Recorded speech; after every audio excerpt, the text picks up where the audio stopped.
સમાચાર જોઈએ તો વડોદરા શહેરમાં નબીરાઓ બેફામ બન્યા છે। શહેરમાં બની છે વધુ બે હિટ એન્ડ રનની ઘટના કે જ્યાં શહેરના બિલ કેનાલ રોડ પર કાર ચાલકે રાહદારીઓને અડફેટે લીધા। અકસ્માતમાં 3 થી 4 લોકો ઇજાગ્રસ્ત થયાની માહિતી મળી રહી છે। લોકોએ કાર ચાલકનો ઘેરાવ કરીને રોષ ઠાલવ્યો હતો। લોકોનો રોષ જોઈને કાર ચાલક સ્થળ પરથી ફરાર થઈ ગયો। અન્ય ઘટના શહેરના તાંદલજા વિસ્તારમાં બની છે। નશાની હાલતમાં કાર ચલાવતા નબીરાનો લોકોએ વિડીયો ઉતાર્યો।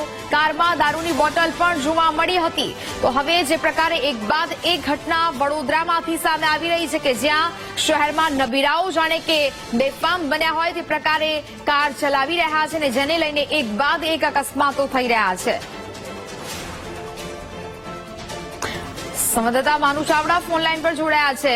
માનુ, વડોદરા શહેરમાં નબીરાઓ જાણે કે બેફામ બન્યા હોય તેમ કાર અકસ્માતો થઈ રહ્યા છે, શું વિગત?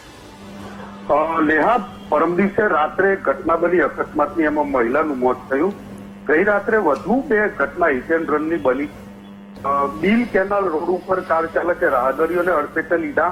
3 થી 4 લોકો ઇજાગ્રસ્ત થયા હોવાની માહિતી મળી રહી છે। અકસ્માત સર્જનાર જે કાર ચાલક છે એનો લોકોએ ઘેરાવ કરી રોષ વ્યક્ત કર્યો, પરંતુ કાર ચાલક ફરાર થઈ ગયો। બીજી એક ઘટના છે તાંજરગા વિસ્તારમાં બની છે અને અહીંયા પણ કાર ચાલક દારૂ પી અને કાર ચલાવી અને અકસ્માત સર્જ્યો હતો।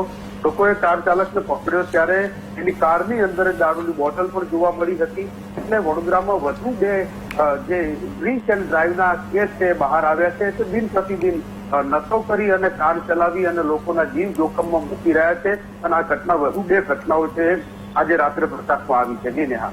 બિલકુલ માનુ, જાણકારી બદલ આપનો આભાર।